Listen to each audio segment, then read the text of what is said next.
everybody. Happy to see you all. Thank you so much again inviting me to this beautiful place. I feel like home because I used to come here a lot. So anyway, you heard about me, where I was born and raised. As you know, I left home age 10 and became a monk age 11. Now a little over 30 years and I'm practicing as a monk. Sometimes people asking me, how did you decide to become a Buddhist monk such a young age? Answer, I don't know why I did that. And so when I go to the temple, people really like to hear this story. I really like that feeling when I go to the temple. Why I like it, I feel free. Monks are very funny. They know there's no reason they are laughing. So I really like that experience at the temple. Then one day my teacher asked me, do you want to become a monk? So then I said, yes, because in Sri Lanka, we don't say no to the monk. So we have to say yes. So then I talked to my mother. I promised to become a monk. Then she laughed and she ignored about it. And then she asked me, do you know what all about?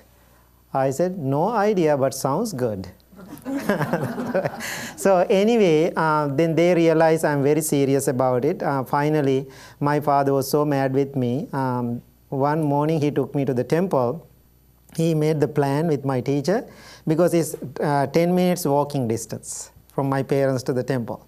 So they were thinking same evening I will return home. Then he said, we are done with you. We don't want you anymore. Stay at the temple. That was the plan, right? So the plan is returning home in the evening. So I think that's the biggest mistake my father ever did.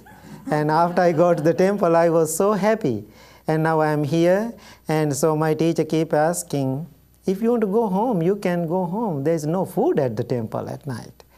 Then I said, no, I'm not going. I'm here to become a monk. Please monk me.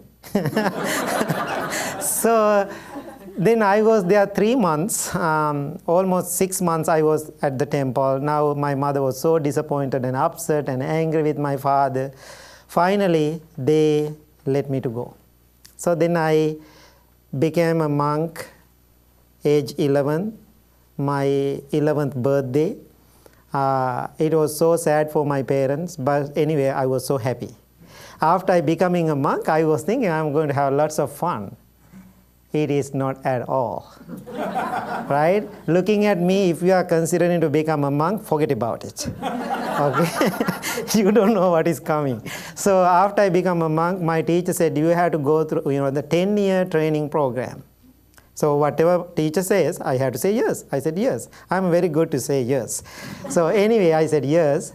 Now, every morning we have to wake up 4 in the morning, go to bed 9:30 at night, every day, boring, 10 years, right? A lot of work we had to do that, 4 to 9:30 at night. I did 10 years. Can you believe it? I did 10 years. Many times I had the feeling I have to go home. But the good thing about my life, I had the really good, noble teachers. They were guiding me really well. So after my 10 years of training, then I graduated from the school, completed my education. Then I moved to Australia. Being in Australia 5 years, I came to United States. First, I came to Michigan. Then this is the story begin, right? So after I come to the Michigan, I was serving to my own Sri Lankan community. I was so happy, comfortable in a Buddhist community. No need to worry about the bills, car payments, nothing. No, everything is well taken care of. But I wasn't happy. I was so depressed about being there. Why? I feel there is something else I can do here in this country. I don't have freedom to make the decision. I can do my own. I don't know how, but my mind keeps telling me that you have to go do something else. I'm a kind of stubborn monk. So I was the abbot of the temple. Middle of nowhere, one Sunday morning, I announced to our congregation, within next 3 weeks, I'm leaving. Then they asked, where do you go? I said, I don't know. Then they were thinking I'm a lunatic. There is no place to go, no experience, only monastic experience. I have no money. This monk, crazy, ready to leave. Then they didn't control me at all. Then I made my decision to leave. What I did, I sent so many emails. One of my friends helped me to write to the different churches around the country. and asking some help. I'm a Buddhist monk, I'm looking for a place, I want to learn the language. So telling me about it, I was so excited. I was thinking I will get so many replies. Now 3 weeks, nothing. Now my excitement is gone. After that experience, I never get excited anymore. I'm excited but mindfully. I'm mindfully excited. Right? That's my excitement now. So after 3 weeks later, I got 2 emails, one from Georgia, Atlanta, other one where I'm living now, Woodstock, Illinois. So the church invited me to come to our church. We will support you. Then I came to Woodstock. First time when I'm driving to that area, I was crying. Why? Just farmland, flat, boring, no people. Then I was thinking, I'm going to live here? I don't know, there's no people. I always used to live with people. Then my friend said, if you want to go home again, let's go. Right? I said, no, I'm going to stay. Right? So then I went to the church. It's so funny. Minister said, welcome to my family, but I don't know how to treat a Buddhist monk. But anyway, I introduce you to our Zen group. There's a Zen group meeting every Tuesday night. Then I met the Zen master who is organizing the group. Then he said, Bhante, if you need a place to stay, please come to my house. You can stay with me. I said, sure, better than nothing. Now I need a place to stay. Then I went to their house. Then he said, this is the deal. I have my wife. I have my 2 children, 3 and 4. If you can live with them. I said, I don't know, but I will try. Now they gave me a room. First time out of my monastic life, going to live with a family. Even I don't know about my family. First week is so difficult for me. Why? It is so loud. 2 children. Fighting, cartoon, television ongoing. Then they are joyful. And same time, husband and wife, they are happy. Next 30 minutes, they are unhappy. Then again, they are happy. And so in between those family dramas, now there's a Buddhist monk now. So anyway, nice combination. Now I'm a good observer, being in my field, being a monk. I'm watching and observing. If I have a disorder, this is what I have. Our monks knows very well. I cannot handle mess. Like a messy bathroom, messy kitchen, no way. Right? So I know it's a kind of extreme. So that house is really messy. You know, they are leaving in the morning with children and bathroom is messy. After they leave, I clean the house. I clean where I want. I organize it. I'm now very happy few hours with myself. And when they come in the evening, I make a meal. Now they love me. Why? They have a clean house, cook meal and everything. Now they are very comfortable with me. They ask me to do the babysitting. Those 2 children, they are the only children in the world had the Buddhist monk babysitter. Then finally I learned how to change the diapers even, because then they leave the children with me. So anyway, I had the wonderful time. That time I cannot speak English at all, very few words. Those 2 children are my best English teachers. Right? I learn from them, I play with them. Then I started my ESL classes. One day, minister at the church invited me, please come and teach a meditation class at my congregation. Then I was kind of surprised. I said, no, I cannot. Then he asked, why? I said, nobody cannot understand my English. And I cannot understand you. How I'm going to teach? Then he said, no, they will understand. I will help you. I said, no. I keep saying no. He said, no, you have to do it. I keep saying no. He doesn't accept it. I have so much gratitude and I'm so grateful for this man. He's 93 years old now. And how much he did for my life. Now I cannot argue with him. Then I said, okay. Now I'm so scared. Now one Saturday morning, 15 years ago, I started my first meditation class at the UU church basement, leaky, old, cold basement. And there were 3 people sitting in front of me.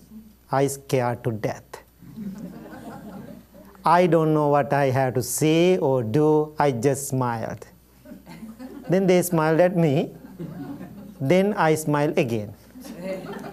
Back and forth we smiled like 15 minutes. That's it, first day. Then they left. That's the first day. I didn't say even a word. Still those 3 people are there. Please come and ask them. They will tell you the story. Then I was so happy one side. Other side, I was so disappointed. Why I am disappointed? I didn't fulfill the wish of the minister, do the good job. Why I am happy? Nobody's coming again, right? So I said, I don't think nobody's coming. I don't want to do this. Then he said, okay, I understand. Let's try one more time. I said, okay, I'm really sure nobody's coming. So then what I did, next Saturday, I was there an hour early. Why? I want to relax myself. I'm nervous. I'm sitting and meditating and praying myself, please people don't show up, please people don't show up. That's what I did actually. I don't want to see anybody. Then I heard somebody walking by. Then I opened my eyes. I saw the same 3 people very close to me and staring at me like this. Then I was thinking, what's wrong with these people? I didn't say anything, do anything. They are here. I felt, now they like me. Then I was thinking, I'm going to smile again. Then I gave him a big smile. Then he said, smile at me. Now I said few words. I don't know what I said. I cannot remember. Like we spent like 20 minutes. Now they like me, I like them. Now I am meditating with those few people every Saturday morning, 10 to 11. Okay? Then church said, how about Monday night too? Now I had 10, 15, 20 people. Now people are very comfortable. I am comfortable. Church is very supportive to me. I did 9 years. Those meditation class, 9 years living with that family. Finally, 9 years later, church said, we are going to sell this church. You have to buy it. I said, no way, I don't have money to buy a church. And then church said, no, we are going to make that offer for you. You have to, however, you have to make money. Then I talked to people. One lady donated $100,000. So that's how we purchased the building. Now it's called the Blue Lotus Buddhist Temple. It's an all UU church. Why I'm telling this story, when you come to Blue Lotus Temple, still you can see Jesus standing there. After we get the building, it's 115 years old. People were thinking, I'm going to destroy everything, all their history, I'm going to make it Buddhist. I said, no, I don't want to do that. Last 9 years, without any conflict, I used to live in this building. Rest of my life, I can do that. So now first thing you see, Jesus standing. Other side, 9 feet tall Buddha standing. Now Jesus and Buddha sitting next to each other, practicing meditation, no problem, no conflict, no arguments. They are very happy there. Now, without any religion, all diverse people come together, like exactly like here, practicing meditation. So I am telling people, this is the only Buddhist temple or church in the world, Buddha and Jesus sit together. Right? I am very happy about it. Because of that combination, our temple is very popular around the Buddhist world. So sometimes people cannot even believe it, because people have many different ideas about different religions. So anyway, that's my story. Now my life theme now, adding more love to the world. I travel all over the world and sharing this message of loving kindness and practicing mindfulness. Okay? Okay, good. My first question for you, simple question. When you think about the word meditation, something come to your mind? Huh? Something come to your mind? Stillness. Okay, anything? Hard to do, wonderful. Anything? Concentration. Huh? Concentration? Quiet. Okay, okay. So now when I travel around the country, especially United States, I can see this word meditation is a very confusing subject. Very confusing subject. So, in Buddhist language or Sanskrit, Pali or Sanskrit language, there is a word we use for meditation. The word we use, bhavana. Bhavana. English-speaking countries like United States, they translated it as a meditation. So that's why people are confused with that. So bhavana, it means, literal meaning, cultivation of the mind, mental culture, developing the mind. So if you don't develop or cultivate your mind, it is not meditation at all. Let's use the popular word now. What is true meditation practice? Cultivation of your mind. So one day, one man came to me and said, Bhante, I am practicing meditation 15 years. I said, I'm so proud about you. Then he said, no, I'm really depressed about this. Then, I am so new to this country, then I don't know what he's talking about. I asked, why? 15 years practicing meditation is depressed? Then he said, Bhante, there are so many meditation techniques here in our society and so many meditation teachers. So, being in Sri Lanka, I don't have that experience at all. Only monks teaching meditation in Sri Lanka, right? And couple of, the lay devotees teaching, but mostly the monks teaching meditation. So, I don't have many different techniques I am not exposed to. Then I was kind of quiet about it. So, one day I was driving home. On my way, one of my brother monks called me and said, we are running out tea. Could you please go to the store and get some tea? I said, sure. I am coming from the Ceylon, former name for Sri Lanka. Ceylon tea coming from Sri Lanka. I know about tea very well, right? Sri Lanka, all over we have tea. So then I was thinking, okay, I will get some tea.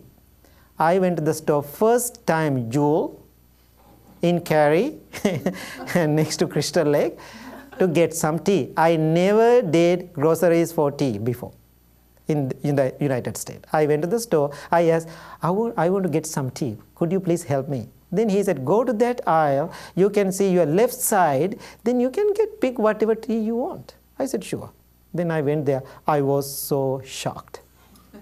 Why? I saw 1,000 kind of tea. Then I was thinking, we are growing tea in Sri Lanka. I never seen that many. So what I did, I grabbed my phone and called my brother monk and asked, what kind of tea do you want? Then he said, what are you talking about? Just tea. Then I realized I asked the wrong question from the wrong person. So what I did, being here in this country, now I'm so used to your culture, your traditions. Why? What I did, I started to read the labels. This is what I found. Different kind of tea. One I found good for sleep. Other one I found good for wake up.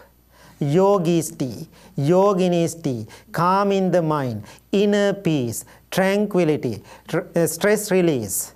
And so, go there, so many over there. Even I was confused. I was looking at which one I'm going to get, right? Zen, right?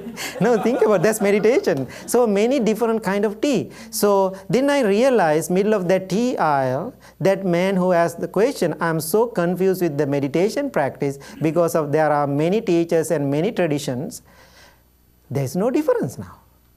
I'm confused with tea, somebody confused with meditation.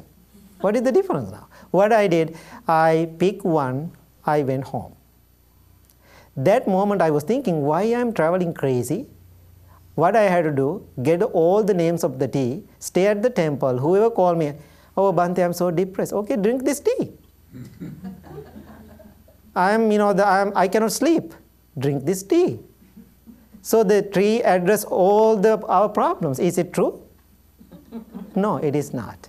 So what I realized, business world, I'm not against the business, okay? This is how business runs. In the business world, business people know how to use our weak emotions. Then give their products accordingly. Then we stuck there and keep buying things. That's how business runs. So the person, when you go to buy something, this is a good point, you have to be mindful, not emotional about the things you see. You have to be mindful. Now, Christmas is coming. Good time to focus on that. So now think about, then I realize why people are confused with meditation practice because of many different teachers, many different techniques. Monks are teaching meditation, nuns are teaching meditation, yogis, yoginis, swamis, gurus, whole India is here. Right? Think about so many spiritual people. It's wonderful, but when you have many opportunities, you feel happy. Many options. I can see many people confused. People are confused. So now you have to be very careful. What is real meditation practice? Not going to place and teacher to teacher. You can do the shopping, the meditation shopping. So just sit down, you have to learn how to look within, you have to understand your difficulties and problems and recognize them, and then you have to find the other ways to eliminate those problems. Right? That's the meditation all about. What is the meditation? Cultivation of the mind. This makes sense now? Okay. When we do the cultivation of our own mind, there are so many things we can cultivate. What are the things you want to cultivate, make your life better and easy and beautiful, wonderful? What are the things you want to cultivate as meditation? Patience. Patience, see? I need that one too. So, anybody? Kindness. Kindness. Love. What? Love. So we can make a long list, right? So, when I'm teaching meditation with the people, I realize most important practice in our spiritual journey we have to cultivate, we have to develop in our mind, cultivation of loving kindness. Cultivation of loving kindness. When you hear that word, you may think, oh, I know loving kindness. It's not a big deal. Let's see how much you know about loving kindness. Now, please explain to me what is loving kindness? How do you define it? Loving kindness? How you define the loving kindness? You do unto others as you would do to Okay, yourself. very traditional way we explain loving kindness, okay. Empathy, okay. What else? Compassion. Compassion, okay. So, people here in the United States, I saw they did the research, people are very good to be compassionate to other people. Recently I saw the research, they are number 2 in the row, United States. So they are very compassionate, they feel other people. But I realize when they come to themselves, they don't know how to do that. So in the beginning, this is my observation with people. My 10-15 people did wonderful meditation, I was thinking. But my inner feeling always telling me, I don't know they are doing right. In the beginning of my journey in Woodstock. Then one day I was thinking, I want to check how they are doing. What I did the private and personal interviews. I gave each person 15 to 20 minutes, sit down with me and listen to their stories and ask what they are going through. So I said, every day I am talking to you, today I am not talking to you, I am listening to you. Tell me about you, tell me about your practice. Now people opening their heart and telling me because they love me, they trust me, they're telling me all their stories. When I'm listening to their stories, I can see people are crying, people are emotional, people are sad, people are mad, lots of hatred and things coming out. When Saturday morning when they come and sit in front of me and practice meditation, they look so happy. Now they look ugly. They are sad, they are angry, like I can see little demons in their head.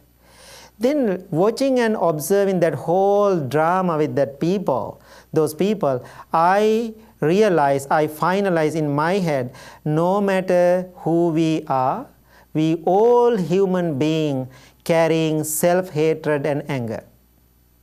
We are carrying self-hatred and anger. I have word for that, wounded minds. We all have wounded minds. Do you agree? You all have wounded minds? But even we have wounded mind, these people are smiling always. Now when I say something funny, always you smiled. It doesn't mean you don't have problems. Right? You have problems. But even you have thousands of millions of problems, you know how to smile. Every time when I see somebody smiling, I always feel happy. There is a possibility. There is a possibility. I call little tiny Buddha inside them. Try to come outside. That's why they are smiling. So if somebody is smiling, I always thinking, I'm so happy for that person. He or she is smiling. I can do something with that person. Some people I meet, they are not smiling at all. It's really difficult people. So then I thought I can help these people how to heal their wounded minds. That was my intention. In the beginning, I was teaching them breathing meditation. One day, middle of nowhere, I changed my meditation technique. I said, oh my dear friends, Today we are going to practice loving kindness meditation. Good thing about American people, I love you all. When I say something new stuff to try, you are ready. American people love to try new things. Right? So I'm very happy about it. So I said, let's practice loving kindness meditation. Then they said, yeah, let's do it. Right? They don't know what is coming now. So now I was guiding verbally, I am well, I am happy, I am peaceful. May all beings well, happy and peaceful. My brothers, my sisters, my parents be well, happy and peaceful. I was guiding them verbally. Now people keep doing it. End of the meditation, I asked, how do you like it? Then everybody said, sounds good, but lots of work to do. Right? A lot of work to do. But there was a woman sitting in front of me. I remember she was sitting with me almost 2 years, if I remember right. She's always happy, making jokes with me. I'm a joker, you can see. I'm always making people funny. And so she was looking at me, always smiling and doing things. But that day, she's so angry. Now she's looking at me. I asked, how do you like loving kindness meditation? Then she said, I hate loving kindness meditation. Then I was thinking she's a joker because she's joking with me all the time. Maybe she's making a joke. I was looking at her straight. Are you okay? She said, I'm okay, but I hate loving kindness meditation. She said it again. Now I realize it's not a joke again. It's not a joke anymore. So I asked her, why you don't like loving kindness meditation? Why you hate it? It doesn't make any sense. It is selfish. I explained to me. I can practice loving kindness for other people. No problem. I am doing it every day. But if I do it to myself, it is not right. It is selfish. Then I didn't understand your culture. I asked, what is that? Then she said, according to my religious background, according to my cultural background, I educated, don't be selfish. Don't think about you. Think about other people. Then I said, if you don't have love towards you, how you are going to do it for other people? Then she said, easy, I'm doing it every day. I said, how come? I am doing homeless program at the church 15 years. Long years now she's doing the homeless shelter, helping homeless people. That means I am loving and kind to other people. I am spreading that word to those people, homeless people. Then I felt she's doing right. Then again I felt, no, she's not doing right. Something wrong. Then what I did, I said, okay, my friend, let me ask this. Now I'm asking you to. Just imagine yourself. Now Christmas is coming. Bhante is here. You want to give me a gift.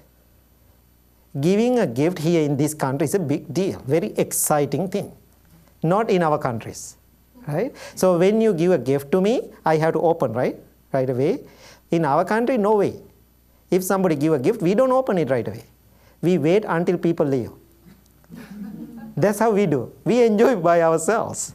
If you open it in front of the giver, it is very offending.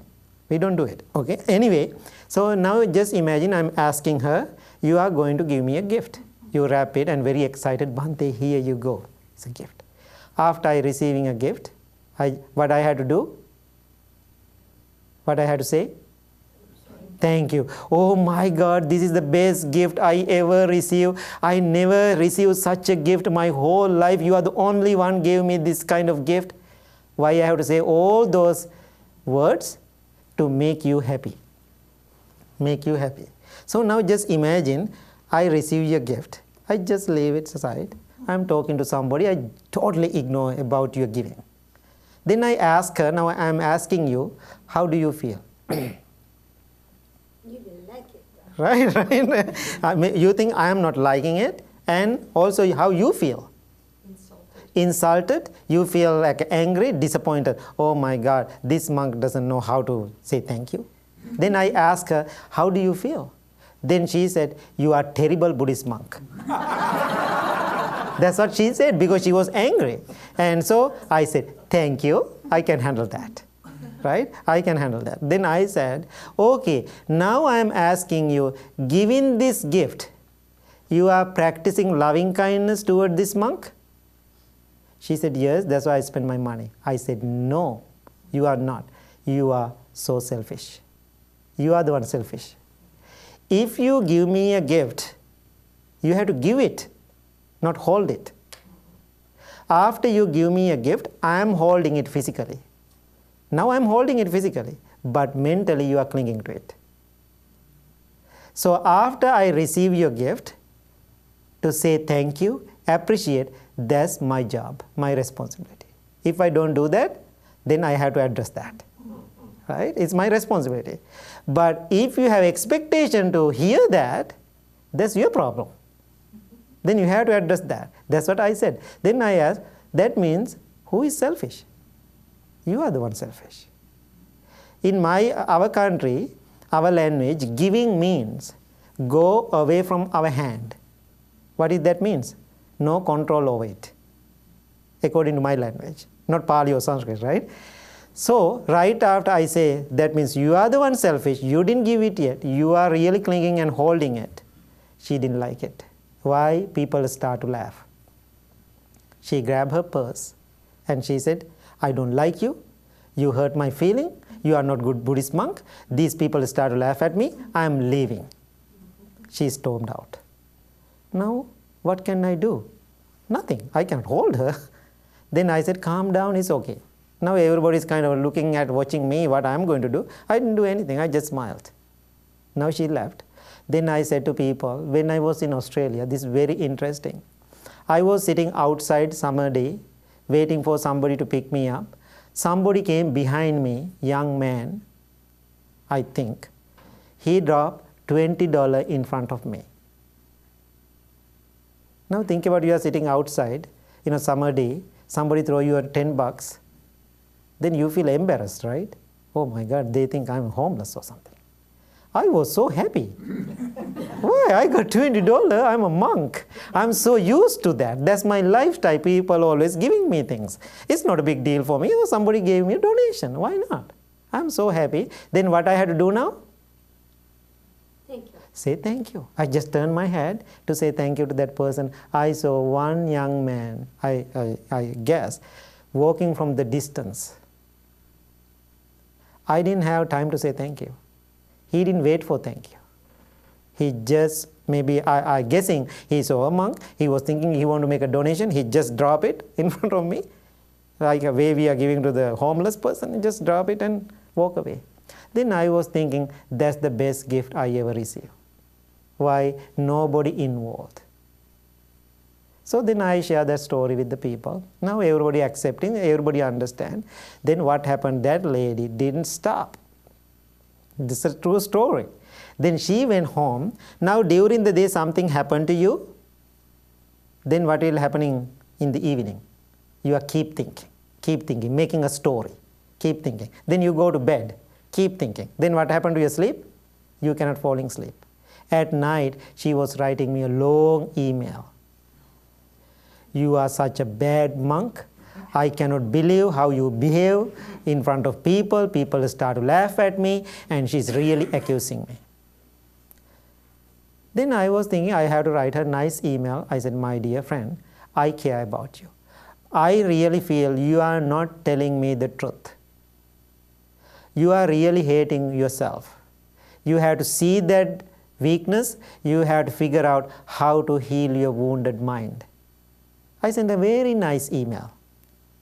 Then she sent me another long email. No, I don't like your teaching. I don't like that loving kindness. You are a fake Buddhist monk. That's what she said. I'm a fake. Then I said, okay, it's fine. That's how she sees me. That's fine. Then I sent another nice email. No, this is how you have to do. I'm so care about you.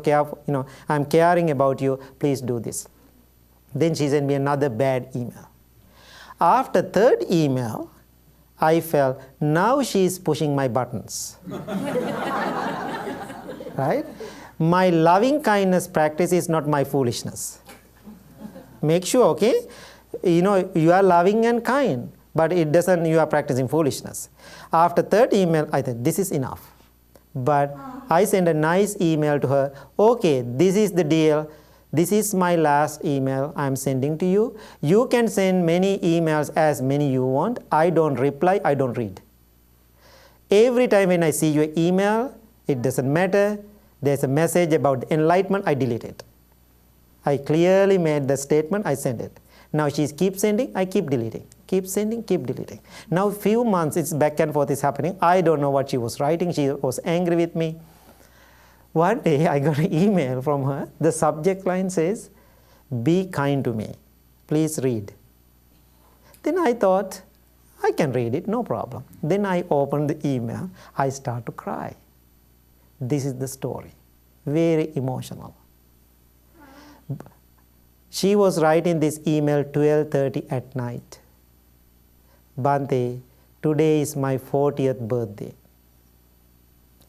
When I was 10 years old, I used to live in Los Angeles with my mother.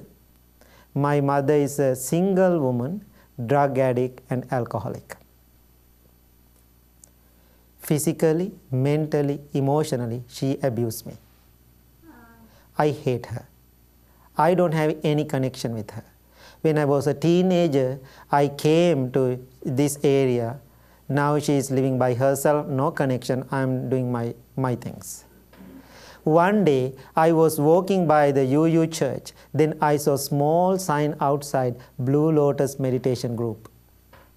I was thinking, that is the best place for me to relax. That's why I joined to the meditation. See, now people come to many different reasons. She came to meditation, just relax, not to learn anything deep and profound. Then I joined to the meditation. You are so joyful, you are so funny, we laugh together. I really had a lot of fun at the group. One day, middle of nowhere, you start to talk about self-healing, self-love, which I really don't like. Why I don't like it? If I become a good girl, I cannot hate my mom. She was thinking, first I want to finish hating my mother, take all the revenge, do every bad things to my mother, then I become a good person. Now you are talking about the wounded mind, self-healing, self-love, which I really don't want to hear. That's why I was arguing with you. I was struggling. Today is my 40th birthday. I am sick, I feel tired, I am exhausted. I want to tell you, Bhante, I want to let it go. I want to let it go. Then she sent me an email. I want to surrender. That's the word she used. I want to surrender. I want to let it go. Then she said, right after I let go, I felt so much, so relief, big relief in my mind. And also I felt so much love towards myself. And also I felt so much love towards my mother. Can you believe that? So much love towards my mother. End of the email, she said, if my mother knows better, she never do this. Then I was so grateful to her. She raised me without breaking my legs and arms, right?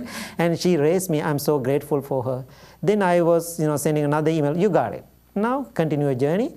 I didn't invite her back to the temple. That's not my job. Temple is open. If she wants to come, she can come. So I keep doing my thing. One winter day morning, I'm getting ready for the morning meditation at the basement. I saw one older lady using the handicap access door, try to walk into the room. Okay? Then I never seen her before. I was looking at her, oh, somebody all needs some help. I walked towards her to support her to come inside. Then I bent down to help, raise the walker. Then I saw somebody coming behind. I recognized the person. Who is that? Daughter. Daughter took mother to meditation practice. I was so shocked. Mother practiced with me more than 3 years and she passed away. And she was a wonderful lady. I call her grandmother. And she always makes sure I eat well. And so we had a really wonderful time. She died. Now the daughter is a very engaged, wonderful human being at the temple. I have a nickname for her. I always call her, you are a saint. You are a saint. Why? She is not complaining, not angry with anybody, always generous, kind, loving. Why? She started inside her. she healed her own wounded mind. Now always she is telling me, Bhante, whatever you did for my life, you have to do for other people too.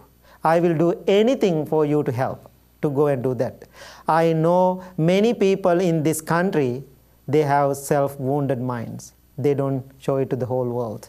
But if you go and tell people, most important thing, practice self-loving kindness is very important. Now you understand? Now people thinking, okay, I want to practice the loving kindness meditation, heal your own mind. I am always asking people, use 3 words in the beginning, I am well, I am happy, I am peaceful. You are directly addressing to yourself, I am going to be well, I am going to be peaceful, well, happy and peaceful. So, now the next problem is coming, the word love, other confusing word. So be careful with this word, very dangerous, right? Now I can hear people always use this word love in this country because this is my second language. I'm learning, still I'm learning. I'm confused. People say, Bhante, I love you. I love my mom. I love my dad. I love my husband. I love my wife. I love my dog. I love ice cream. Then in the beginning when I'm learning English, I was thinking what they are talking about. I love my dog, I love my husband, I love ice cream. Something not right for me. In our language, we have perfectly, when we hear the word, we exactly know what are the quality we are talking about. Now I am confused. Now I truly, deeply understand when people say, I love you, that means not deep love. It is not a deep love. Just like. I like it. I like cake, I like ice cream, I like you. Right? That's why we have so many problems here. Now be careful with this word. Love is not a quality.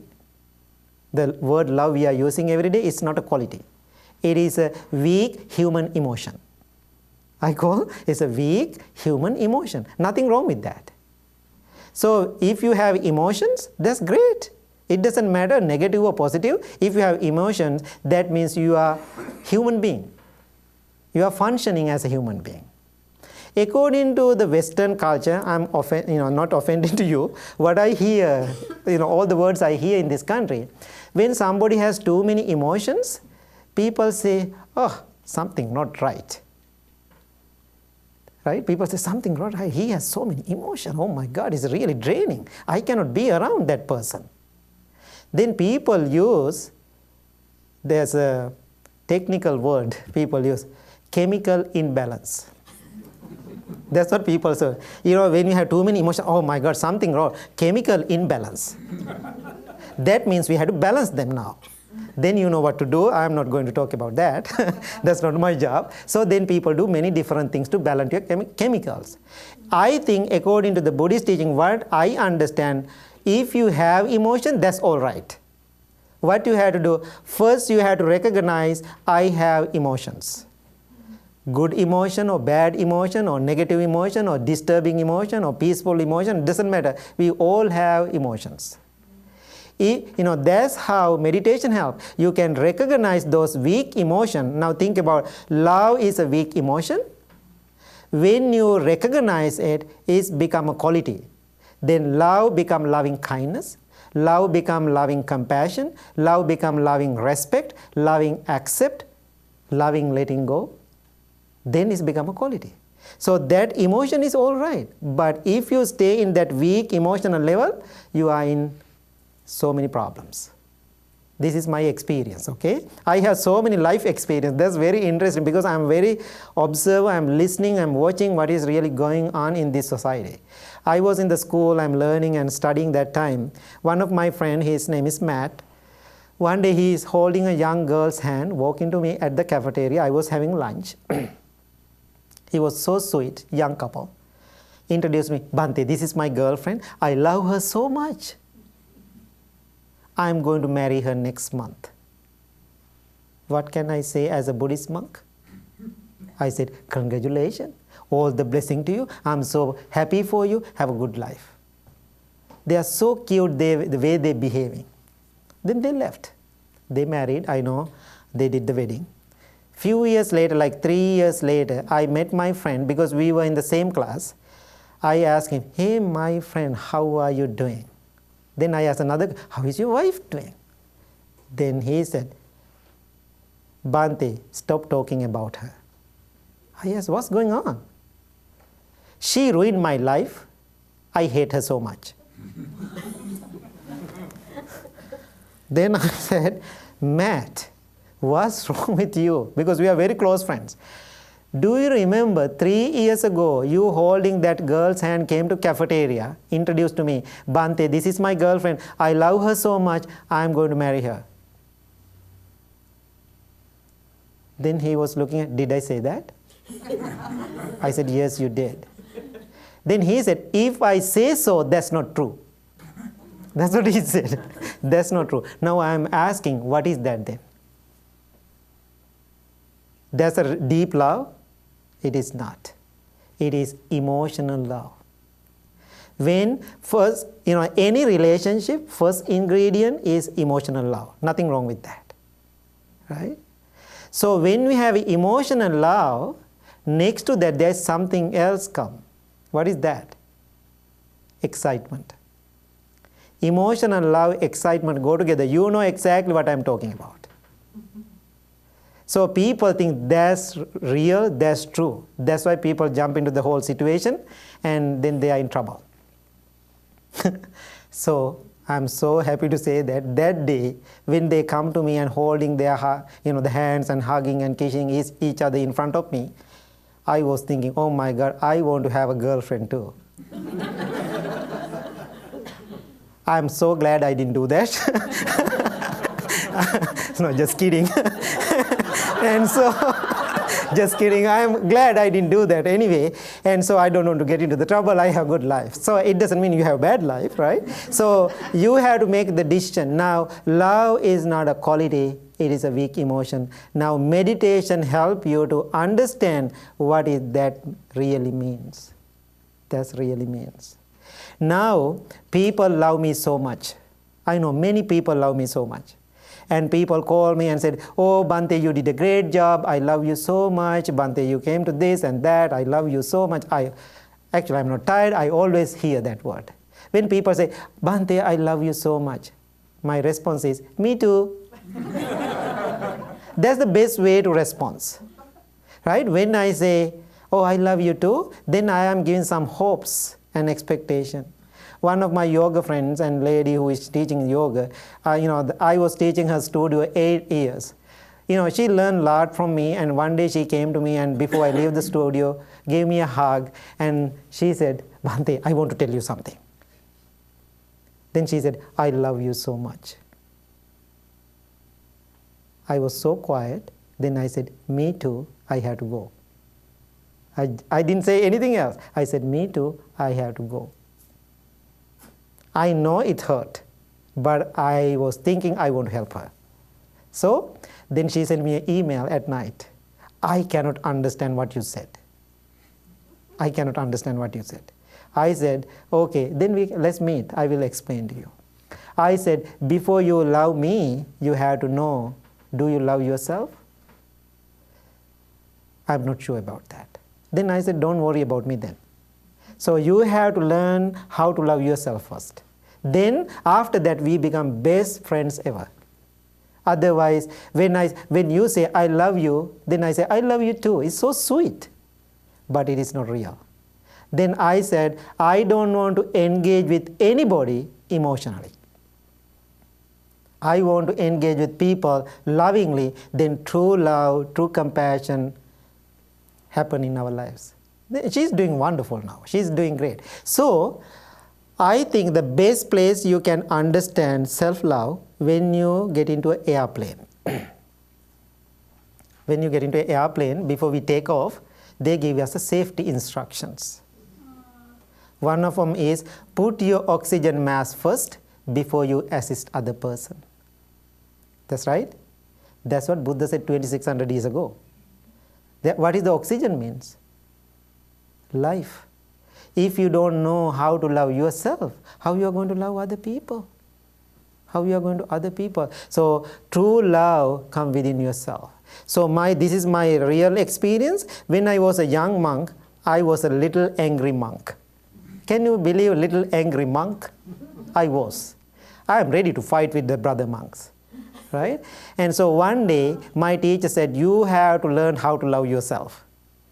I don't know what he was talking about because I did something bad at the school. So then he said, you have to repeat those 3 words, I am well, I am happy, I am peaceful, I am well, I am happy, I am peaceful. I said, okay, whatever teacher asked me to do, I have to do, right? Then he said, you have to say it loud.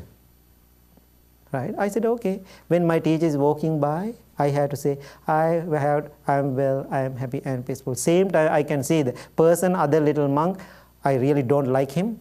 He also walking by. He is so happy I'm kind of punished. Right? Then he's looking at me, the smiling and laughing. Okay, we can see you, right, like that. Then I have to say, I am well, I am happy and peaceful. Very difficult for me. Then I say, I am well, I am happy, I am peaceful. Say loud. Then I'm turning to him and I say, I hate you, I am well, I am happy, I am peaceful. That's how I practice loving kindness. In the beginning. Not anymore. So it is okay, maybe you have anger. Fake it until you make it. You hear that, right?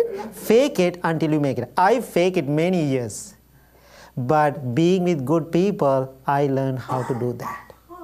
So the last part of this, when you practice self-love, that means your inner world keep changing. That means you are influenced to the outer world.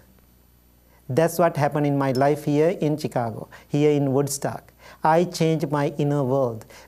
Changing myself, how many thousands and hundreds of people I change at the Blue Lotus Temple. I don't have ego about it. I'm very humble about it.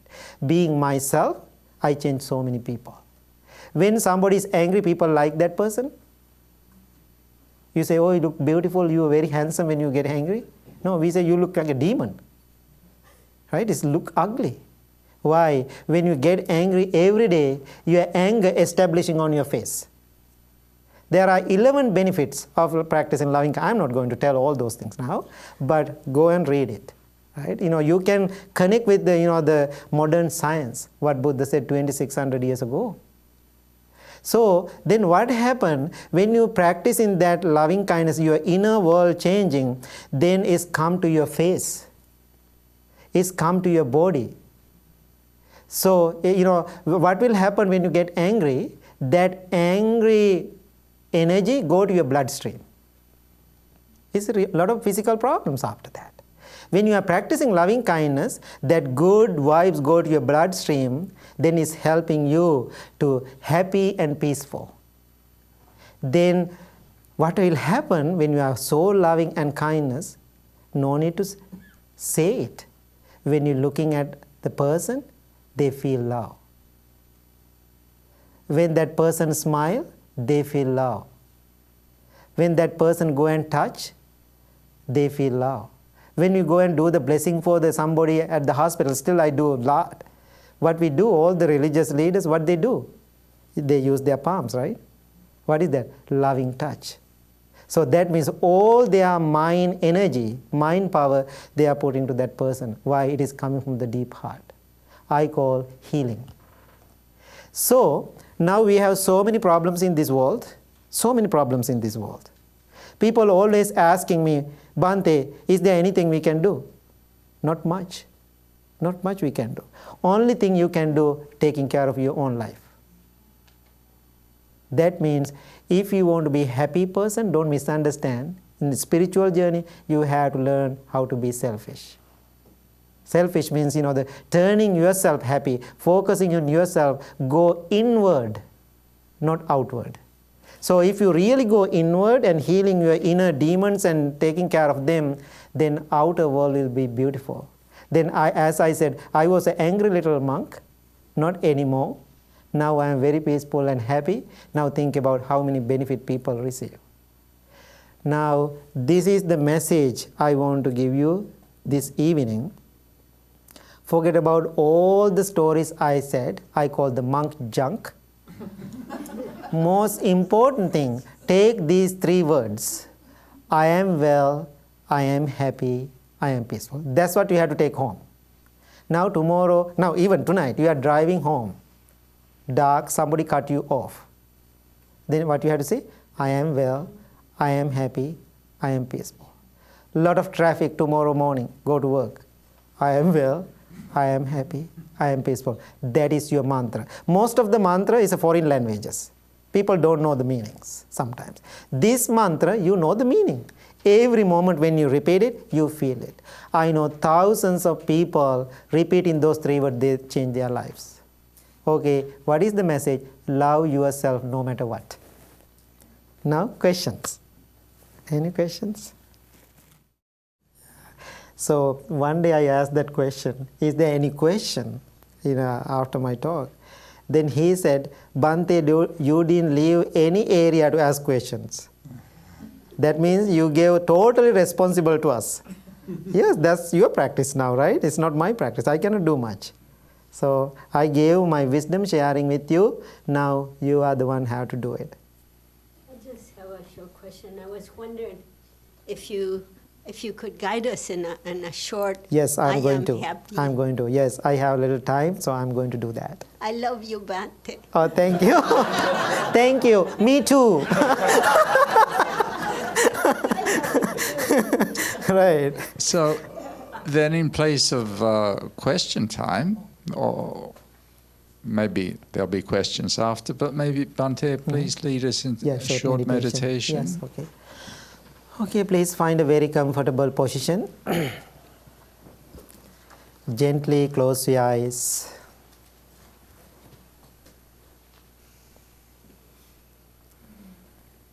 Take few deep, long breaths and relax your whole body.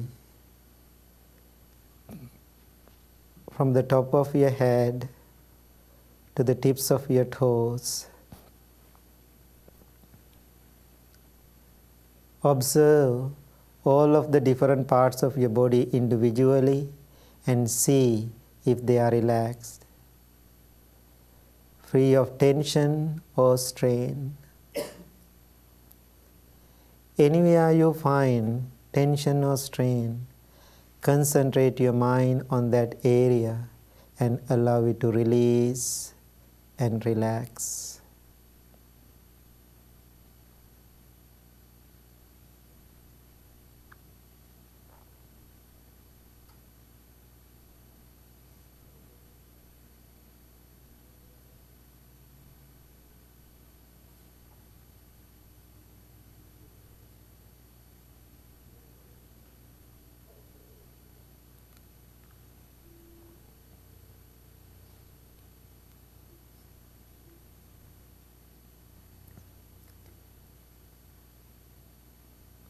Now send your loving thoughts towards yourself, thinking, I am well, I am happy, I am peaceful.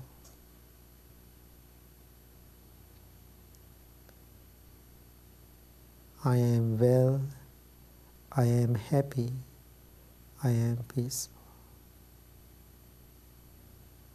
Understand the meaning of each word clearly and deeply, then repeat it to yourself.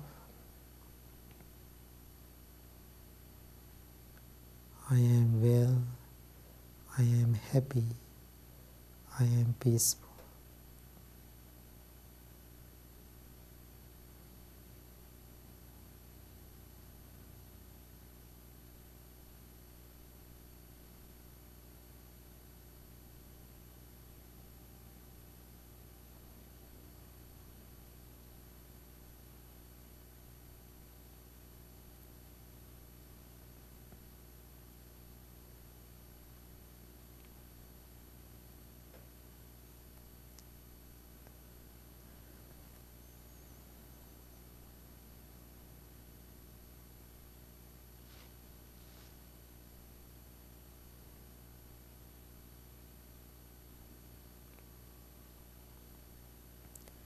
Having loving motivation towards yourself, now slowly turn your attention to the subtle sensation of the breath.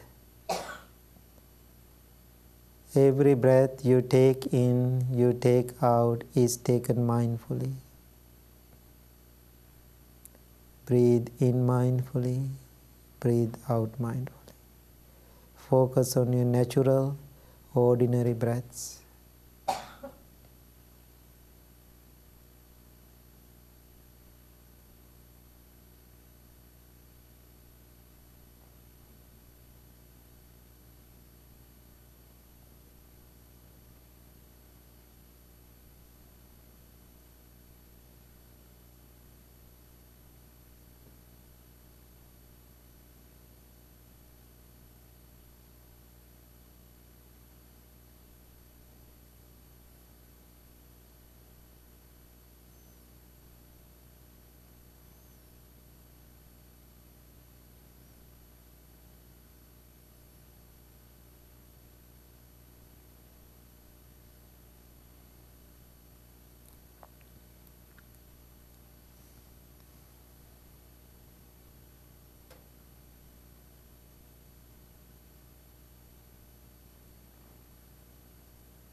If you are distracted by a thought or a feeling or a sensation, bring your attention back to the breath for present moment.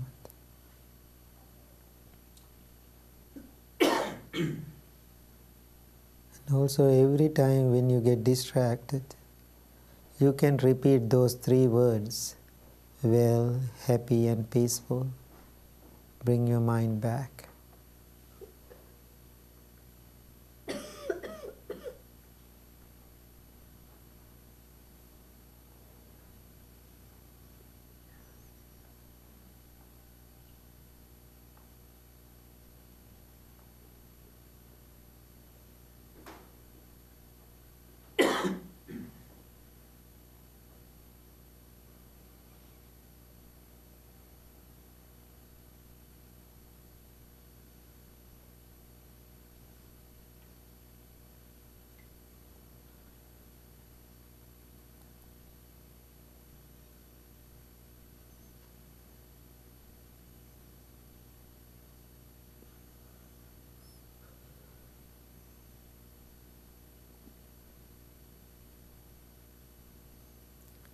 No need to repress your thoughts. No need to control your thoughts. Let them come and go. Be a silent observer, observing what is coming and what is going.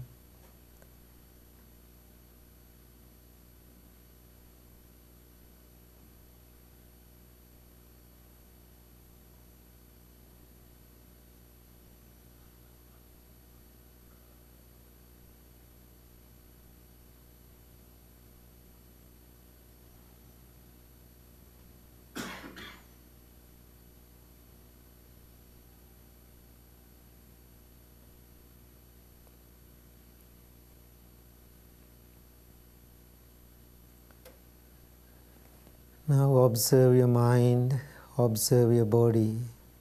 Your body is relaxed, your mind is calm, tranquil and peaceful.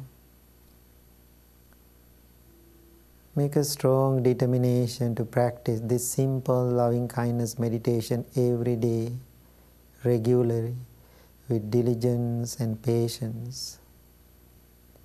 Understand how important this meditation practice.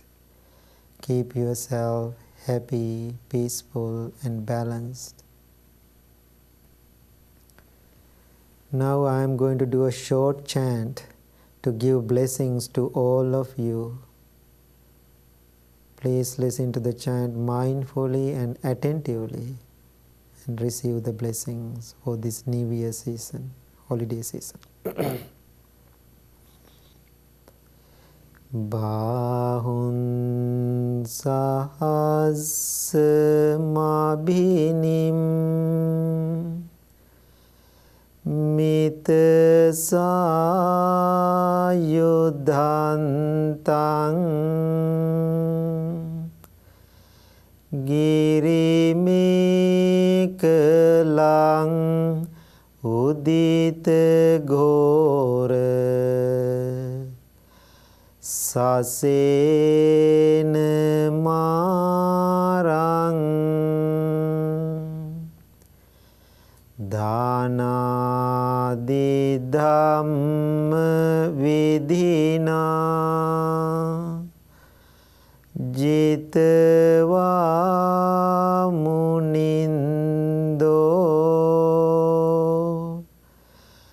tantejasa bhavatu te jaya mangalani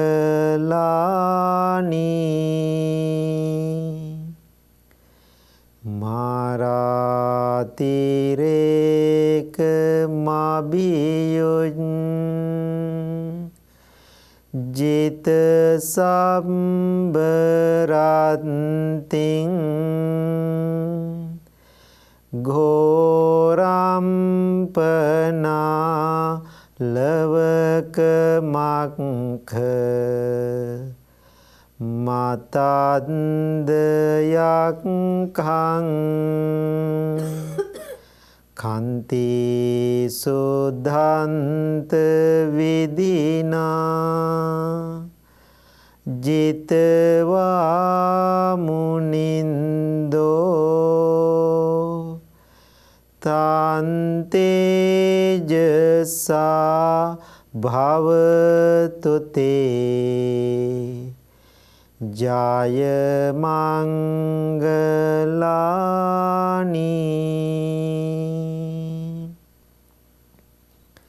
May you be well, may you be happy, may you be peaceful. Thank you very much. Please open your eyes.